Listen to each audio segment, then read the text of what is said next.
خدایا دعاهای حضرت زینت عبادت کنندگان، امام چهارممون حضرت علی ابن الحسین علیهم السلام رو در حق همه ما به اجابت برسان، به برکت صلوات بر محمد و آل محمد. اللهم صل علی محمد و آل محمد و عجل فرجهم. سلام علیکم و رحمت الله. استاد محمدی شاهرودی عزیز، خوشحالیم از زیارتتون. خوش آمدید. علیکم السلام و رحمت الله. خیلی ممنون. بنده هم خوشحالم که خدمت شما و دوستانی که اینجا زحمت میکشن خدمت از ماست. همه بینندگان عزیز باشن. ان شاءالله که این گفتنها، شنیدنها، این تلاشها و این گام‌هایی که در جهت تعلیم و تعلم اسلامی برداشته میشه از نورانی ترین و زیباترین و پربرکت ترین و پرثواب ترین فرازهای عمر ما و شما و عزیزان بیننده باشه که الهیام امیدواریم چنین باشه ان شاء الله. اعوذ بالله من الشیطان الرجیم. بسم الله الرحمن الرحیم. الحمد لله رب العالمین و صلی الله علی سیدنا محمد و آله الطاهرین. عرض سلام و ارادت دارم خدمت دوستان عزیز بیننده و آرزوی سلامتی، طول عمر، توفیقات روزافزون، آرزوی قبولی طاعات، عبادات، این نمازها و روزها و کاری که انجام میدین ان شاء الله خداوند همه اینها رو قبول کنه و خدا قبول میکنه و خدا نگه میداره. آقا امیرالمومنین علیه السلام چون روز 17 روز جنگ بدر هم هست، خب اونجا یک در راه خدا حرکتی کرده، برای ابد باقی مون. همه از کنم که دوست و دشمن نوشتن شجاعت‌ها، شهامت‌ها و نقش مولا امیرالمومنین علیه السلام در جنگ بدر که اولین جنگ بود که بین مسلمان‌ها و کفار رخ داد. کاری که انسان قدمی در راه خدا برداره این قدم خواهد ماند. ما عندکم ینفد و ما عند الله باق. چی پیش شماست هر چی باشه نابود میشه. همه دنیا رو داشته باشید هیچ چی ندارید، صفر صفر. اون چه که پیش خداست باقی است. ولو یه قطره باشه، چون قطره دیگه قطره نیست، اقیانوسه. این قطره است که به اقیانوس پیوسته، بی نهایت شده. قطره دریاست، اگر با دریاست ورنه آن قطره و دریا دریاست. قرآن می‌فرماید که کل شیء هالک الا وجهه. همه چیز هالک یعنی اینکه هلاک شده مگر اون که وجهه الهی داشته باشه. نمی‌فرماد کل شیء یهلک. حالا بعدا نه، الان که هست نیست. الان که هست اگر وجهه الهی نداشته باشه نیست. کل من علیها فان و یبقی وجه ربک ذوالجلال و الاکرام. انشاءالله که خداوند متعال این گام‌هایش دوستان عزیز بیننده برمی‌دارن رو به کرمش قبول بفرماید. بحث ما درباره مرگ بود و حالات مرگ و من رخدادهای قبل از قبض روح رو عرض کردیم. مطلب دیگه ای که باید خدمت دوستان عرض کنیم بحث ماهیت و حقیقت مرگ که واقعا مرگ چیه. اینایی که مرگ رو تجربه کرده بودن مرگ رو به تونل تشبیه میکردن، کانال تشبیه میکردن. یه تونل نوری بود ما از اونجا عبور دادن. مثلا آبی رنگی، فضای تونل شیشه‌ای، رفتیم بالا عبور کردیم. تو روایات به عنوان پل، جسر، قنطره ازش یاد شده، چون همین یک ممره. حالا این ممر رو اسم بدیم تونلی از نور، پل، جسر فرق نمیکنه، ممره که انسان رو از این طرف رودخونه که اسمش دنیاست به اون طرف که اسمش برزخه عبور میده. روز عاشورا، صبح عاشورا، امام حسین علیه السلام چند جمله خیلی کوتاه برای یارانش سخنرانی کرد. فرمود صبرن بنی الکرام، بزرگوار زادگان. یه مقاومت مختصر، یه صبر مختصر لازم است. عرض کنم که مل موت الا قنطرتون. مرگ فقط یه پل کوچیکه، تعبر بها، که این پل انسان از این طرف رودخونه به اون طرف رودخونه عبور میده. انی سمعت جدی رسول الله صلی الله علیه و آله و سلم یقول، از جدم شنیدم که پیامبر میفرمودن که از دنیا سجن المؤمن و جنت الکافر. دنیا زندان مؤمنه، هر جایی که باشه زندانه و بهشت کافره. مرگ مؤمن رو از این زندان عبور میده به اون بهشتی که در انتظارشه و کافر رو از این بهشت عبور میده به اون زندان و اون جهنمی که در اختیارشه. و مثلا مجتبی علیه السلام با اون زیبایی و با مرکب زیبا همه چی اومد بیرون، یک کافری اومد جلوی مرکبشو گرفت، گفت این که جد شما فرموده که دنیا زندان مؤمنه و بهشت کافر و برعکس، کاش اون زندانی که شما داری من داشتم، کاش من جای شما بودم. چه زندان خوبیه. آره. و این بهشتی که من دارم کاش شما تو این بهشت بودید. فقیر بدبخت فلاکت زده بود، از هر حیث وضعش خراب بود. اگر بهشت اینی که من دارم کاش شما داشتید، و زندان اگه اینی که شما دارین کاش من داشتم. امام مجتبی فرمود اگر شما جای منو اون طرف ببینی قضاوت میکنی من الان تو جهنمم. عجب. در این حال که هر چه دارم و هر چه زیبایی هایی که اما میبینی، نسبت به اونجا اینجا زندانه. و اگر جای خودتون طرف ببینی قضاوت میکنی الان تو بهشتی. لا اله الا الله. خب مرگ یه چنین وضعی داره. مرگ در واقع ماهیت وجودیه. مرگ عبور از یک نشأه به نشأه دیگره. یعنی مرگ در یک عالم همزمان تولد در عالم دیگر. وقتی بچه به دنیا میاد اون حیات جنینی از دست میده، میمیره. اما نمیگیم که نابود شد، میگیم که به دنیا اومد. انسان هم که میمیره این حیات از دست میده، حیات دنیوی رو از دست میده. اما نابود نمیشه، حیات زیباتری پیدا میکنه، حیات وسیع‌تری پیدا میکنه. مرگ این انتقال رو برقرار میکنه، این عبور از این. بنابراین مرگ یک طلوع و غروب همزمانه، یک مرگ و حیات همزمانه، منتها حیاتی که همیشه فراتر از این حیاتی است که هست. اون شعر مولوی که یه بارم بخشش رو خوندیم خدمت دوستان، از جمادی مردم و نامی شدم، هر وقت انسان میمیره هی میره بالاتر تا آخرین حد که دیگه بهشت خلد باشه. بنابراین ماهیت مرگ رو دوستان عدم تلقی نکنن. در قرآن هم داریم که هو الذی خلق الموت والحیات. خلق به ماهیت وجودی تعلق میگیره، به وجود تعلق میگیره، نه به عدم. مطابله یه پلیس، یک قنطره است، یک کانالی است، تونلی است، هر چی بگیم نداره، یه ممره. این ممر انسان از این طرف و اون طرف منتقل میکنه و این همیشه طبیعی و عادی است. ما وقتی که میخوابیم کما تنامون تموتون و کما تستیقظون تبعثون. همونطور که میخوابید هم این مرگه. هر شب داریم مرگ رو تجربه میکنیم. بله همطوره. وقتی از خواب بیدار میشید مبعوث میشید، به همین سادگی. حالا در این باره شاید بیشتر صحبت کنیم. من یاد یه فرمایش حضرت مولا افتادم که مردم خوابن، وقتی میمیرن بیدار میشن. بله، الناس نیامون اذا ماتوا انتبهوا. پیامبران فرمودن که وقتی مردم در دنیا خوابن، وقتی میمیرن تا از خواب بیدار میشن. قرآن ما فکشفنا عنک غطاءک فبصرک الیوم حدید. پرده را جلوی چشمت کنار بردیم، چشمت تیز شد، چشمت بینا شد. از یه طرف آدم دوست داره زودتر ببینه چه خبره، زودتر مثلا بمیره بره اونور لحظات رو درک کنه چه خبره. از یه طرف یاد اون ماجراهای فشار قبر و سوالات و اینا میفته، میگه نه، چون من خودم عرض میکنم چون میدونیم چه خبره تو اعمال و رفتارمون. نه، به هر حال بهتره که انسان، چون خود عمر انسان از نعمتهای خداست، این بحثو شاید یه موقع داشته باشیم. آرزوی مرگ کردن درسته. یعنی ان شاءالله خواهیم داشت. اجالتا عرض میکنم که با توجه به اینکه خود عمر از نعمتهای خداست، طرف اومد از امام سوال کرد که میتونم من آرزوی مرگ کنم که برم زودتر؟ امام فرمود که زنده باشی و طاعت انجام بدی بهتر از این که بری و نه گناه داشته باشی نه طاعت. وقتی انسان اون سجادم تو اون دعای مکارم اخلاق عرض میکنه خدایا مادامی که عمر من در خدمت توست به من عمر طولانی بده. اما اگه بناش عمر من مرتعی شیطان بشه و شیطان بخواد از عمر من سوء استفاده کنه، فوراً جان منو بگیر. بهترین دعا همینه. بله. که بهمون یاد دادن حضرت زینت عبادت کنندگان. ان شاء الله در حق هممون به اجابت برسیم. اجازه هست؟ بفرمایید.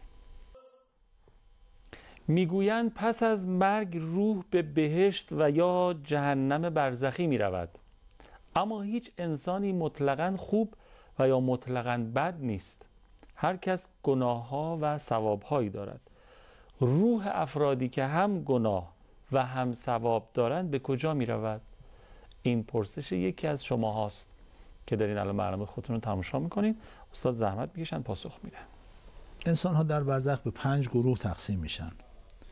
2 گروهشون تو بهشتن، 2 گروهشون تو جهنمن، 1 گروه هم نه تو بهشتن نه تو جهنم که مستضعفین فکری و فرهنگی باشن. اینا تکلیفشون میفته به آخرت که اونجا تکلیفشون روشن بشه. 2 گروه بهشت، 1 گروه شیعیان خالص امیرالمومنین علیه السلام که پاک از دنیا رفتن. اینها در عالی ترین درجات بهشت برزخی در جوار و قرب اهل بیت علیهم السلام اونجا برخوردار از عالی ترین نعمت های بهشت برزخی که آقا امیرالمومنین یک بار اون جایگاه رو به سلمان نشون داد. خب این جایگاه توست. دوست دارید دعا کنم که الان بمانی تو همون برزخ و بر نگردی؟ سلمان یه نگاه به مولا کرد و گفت آقا جان بهشت من شما هستی.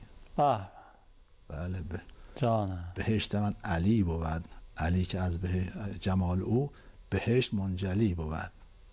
بهشت من شما هستید آقا، بهشتی بی شما رو میخوام چیکار کنم؟ خب اون جایگاه همون که فتقلی جنتی. این یک عده.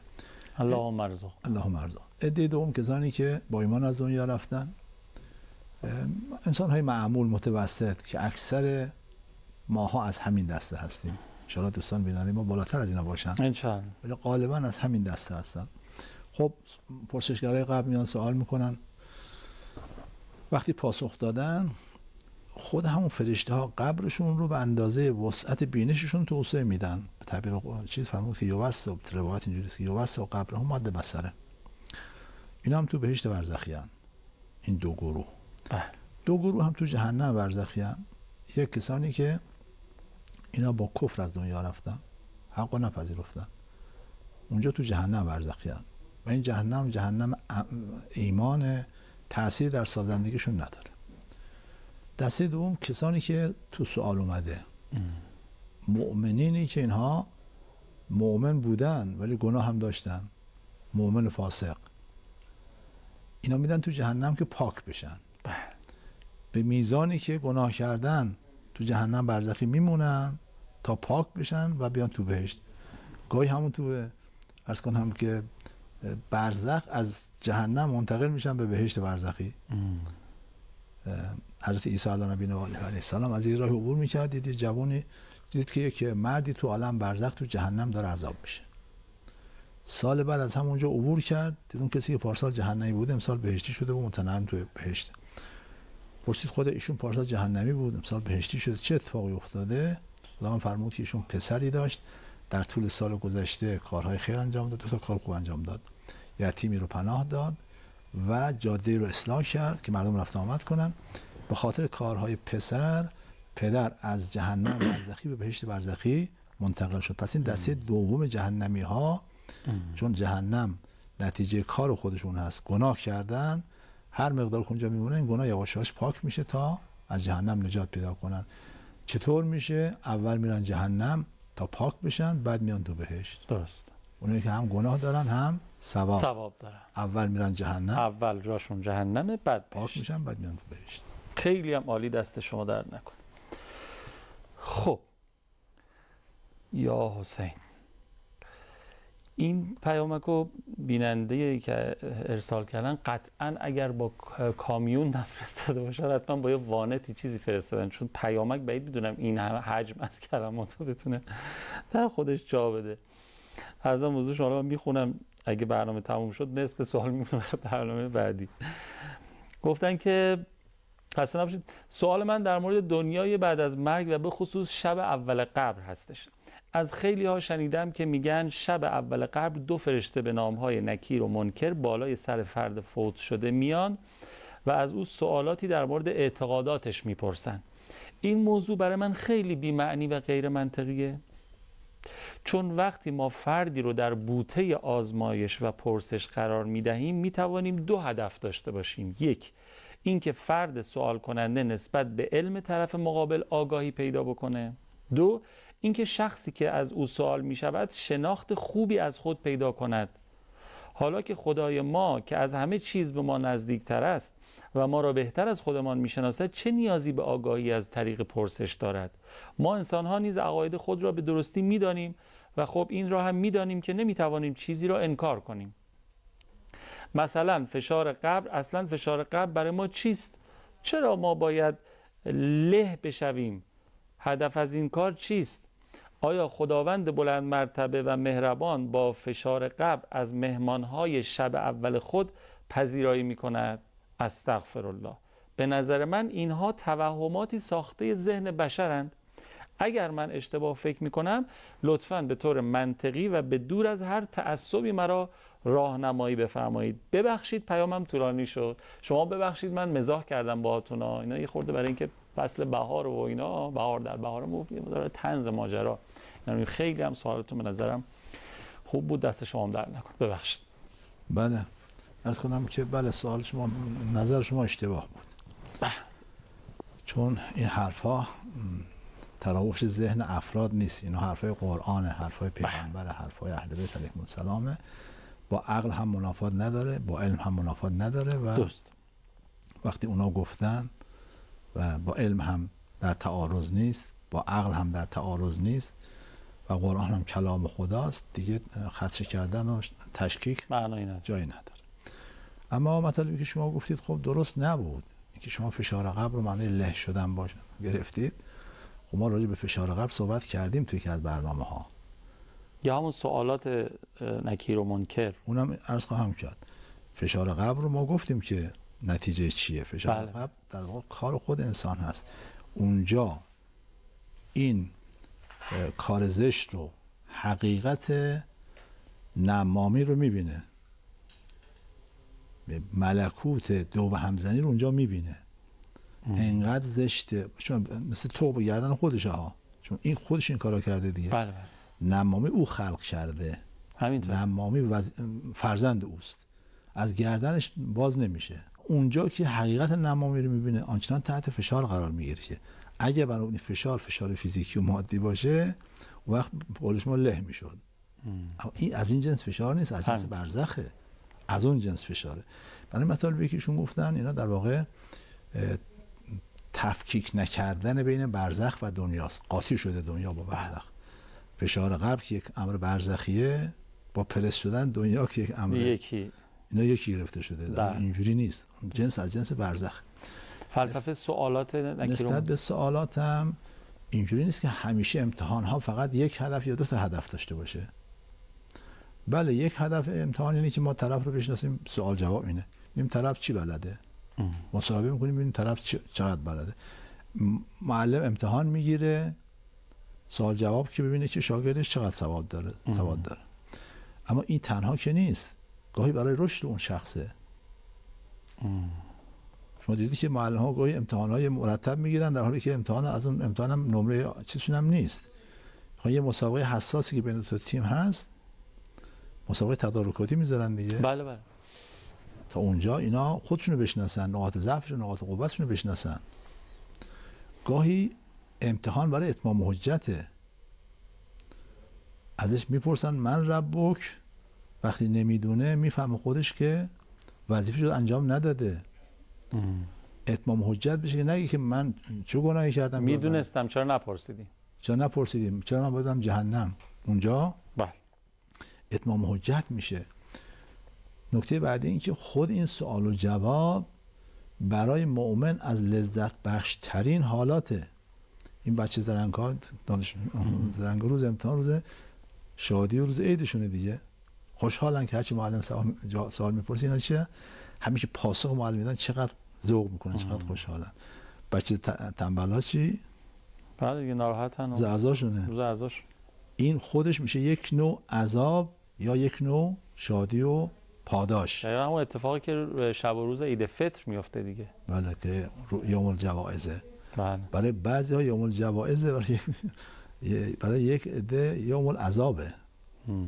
پس این سوال و جواب فقط برای نیست که خدا میخواد بدونه یا فرشته ها میخوان بدونن، برای خود نفس این سوال و جواب پاداش برای مؤمن و نفس این سوال و جواب عذاب برای کافر.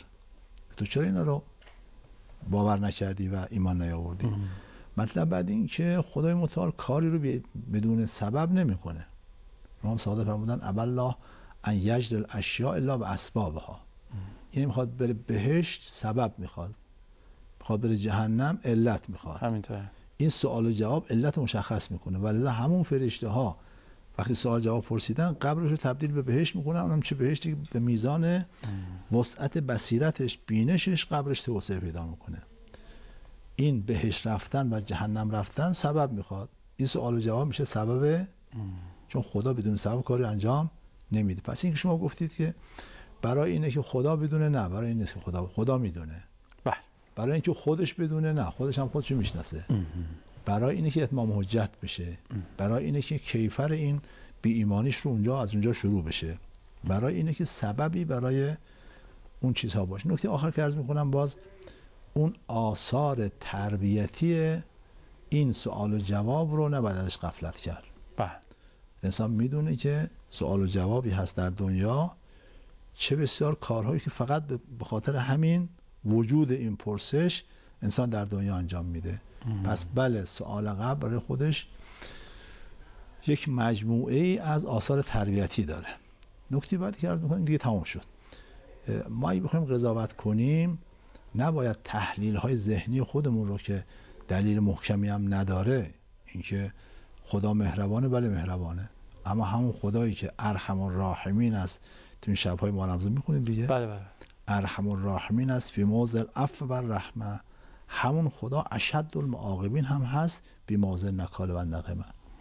ما فقط رحمانیت خدا رو نبینیم، او شدید الانتقام هم هست.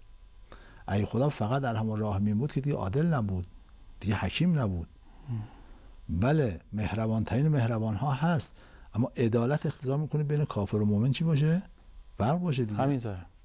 پس این که شما بخواید مثلا ما بخوایم با تحلیل‌های بی دلیل خودمون این حقایق مسلم رو که هم عقل حکم میکنه، هم وجدان حکم میکنه، هم منطق حکم میکنه، هم قرآن گفته، درست، پیامبر و اهل بیت علیهم السلام فرمودن، اینا رو نمیشه با این به این سادگی بگیم که نه ما قبول نداریم، ما اینو ساخته ذهن افراد میدونیم. نه، اگر بنده میگفتم هر حق با ایشون بود، ولی وقتی قرآن گفته حتی اذا جاء احدهم الموت قال رب ارجعون لعلی اعمل صالحا فیما ترک کلا انها کلمة هو قائلها و من وراءهم برزخ الی یوم یبعثون.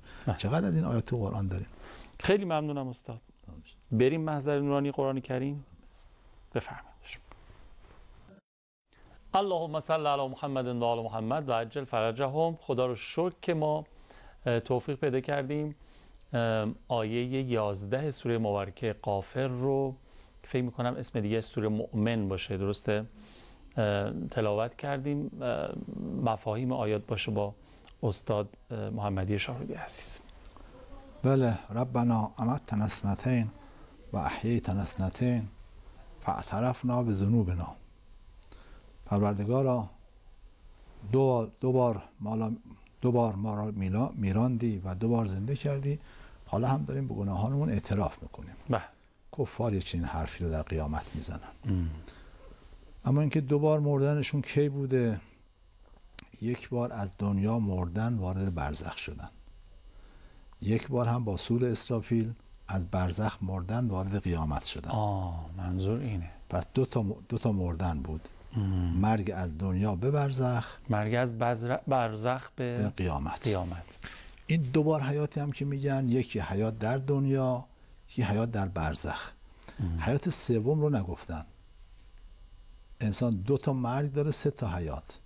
در واقع فکر کنم یه وقتی راست میگین 3 تا حیات داره. بله. اول که به دنیا میایم یه حیات، بله. حیات دوم حیات در برزخ، حیات سوم حیات در قیامت. 2 تا مرگ داره. 2 تا مرگ داره. چرا حیات آخر رو نگفتن؟ چون دارن حرف میزنن، دارن اعتراف میکنن، زندن که دارن حرف میزنن. اونو دیگه نگفتن.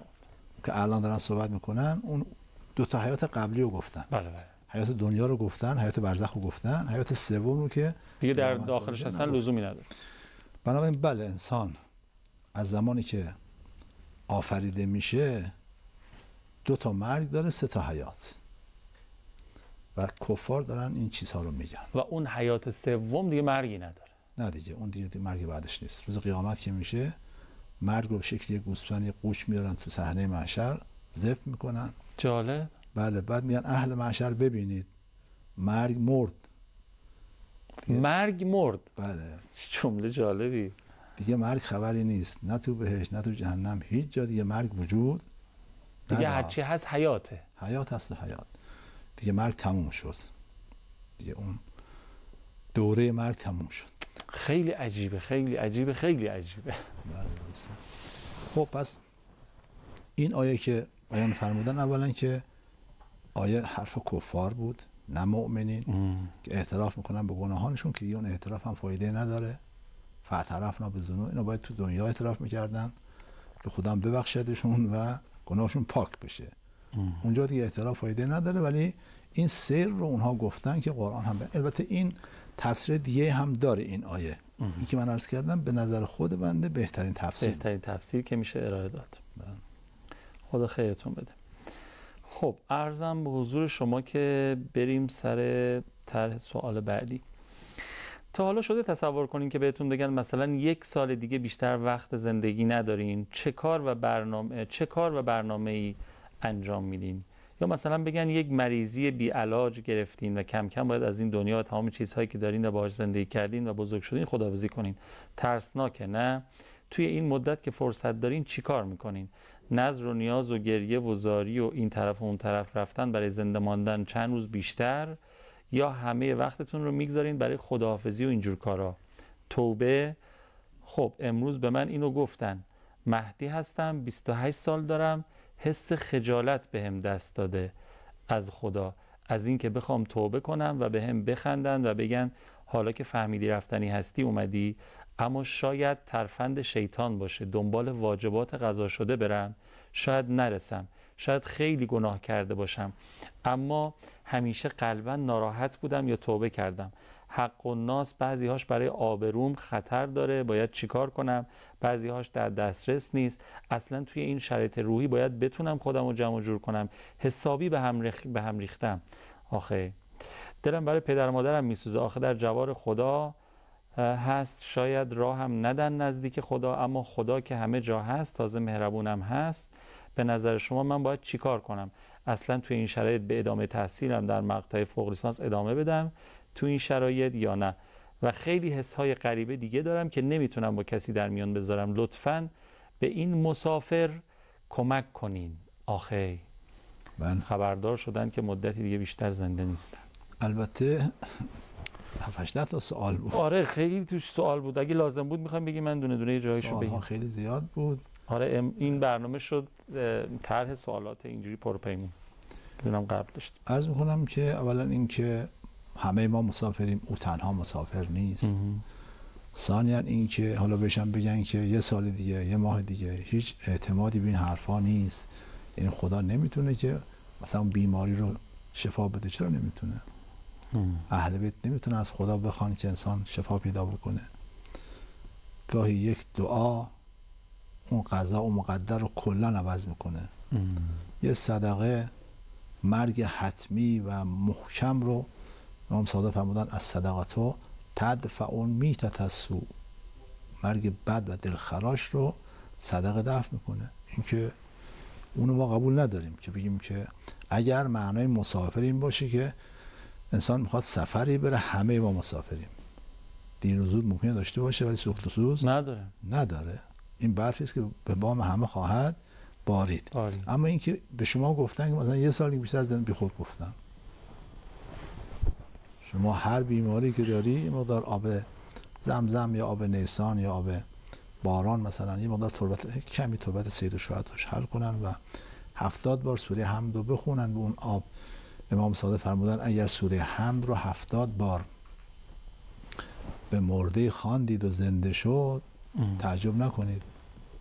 سوره فاتحه الکتاب مرده میتونه زنده بکنه. شما به حرف اونها گوش نکنید که گفتن حتما شما 1 سال، نه خیر. خیلی از کسانی بودن بهشون گفتن 1 هفته بیشتر زنده نیستید، هنوز زنده هستن. بعضی هم خیال می‌کردن که مثلا حالا دیگه تا ابد زنده هستن ولی فرداش مردن. حتی اگر قضای الهی هم به این بوده باشه میتونن با دعا بله اونو برطرفش کنن. اما توبه اگر بکنید خدا شما رو خواهد بخشید. همین که شما پشیمانید گناهتون پاک میشه و بله خدا ارحم الراحمینه و این که گفتی فرصت نیست این توبه قبول نمیشین درست نیست. خدا میگه تا جان به اینجا نرسیده دیگه میتونن. اینا که من لازم همش متن روایات هست. اون که با حضرت آدم بهش گفت که شیطان من مسلط کردی، اول گفت که من ثواب شما رو 10 برابر کردم، گناه شما رو 1.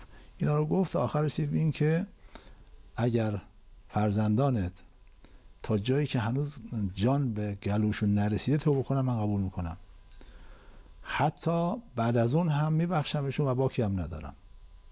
این جمله خدا نیست که من میامرزم ولا یبالی، باکی هم ندارم از آمرزیدنشون. چه ناامیدی انسان، چرا باید ناامید باشه؟ خود ناامیدی بزرگترین گناه هست. وقت داره تموم میشه متاسفانه. حالا در حد 30 ثانیه دیگه. خب این سوالا، این خیلی از سوالاش باقی موند.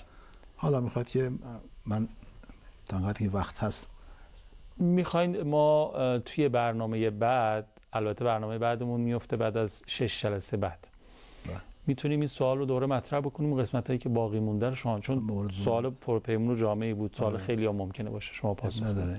برای خود منم یکی 2 تا سوال ذیل سوالات ایشون پیش اومد ما اونجا بپرسیم. خدا خیرتون بده. خیلی ممنونم که لطف کردین. این شب‌هایی که ما خدمتتون سعادت نداریم باشیم یادتون میمونه مثلا شب‌های قدری نفسی برای ما بزنین دعا کنین. چشم، ما التماس دارم. برای مردم خیلی التماس دعا دارن. بخواین از خدا که بهترینا رو براشون رقم بزنن. منم التماس. خیلی ممنونم. دلمونم براتون تنگ میشه. خداش مرسی. محبت دارید. همونطور که عرض کردم ما این 6 شب پیش رو سعادت نداریم در خدمت استاد باشیم. عزیز دیگری رو در خدمتشون خواهیم بود و یک بسته ویژه رو تقدیم خواهیم کرد به مناسبت فرارسیدن شب‌های قدر و ایام ضربت خوردن و شهادت امیرالمومنین امام علی علیه السلام. ان شاءالله فرصت داشته باشین برنامه آتیمون رو هم تماشا بفرمایید. بعد از اون ان شاءالله از روز 24 ماه مبارک رمضان ان شاءالله دوباره در خدمت استاد خواهیم بود تا انتهای ماه مبارک رمضان. خیلی التماس دعا، مراقب خودتون باشین. یا حق. خدا نگهدار.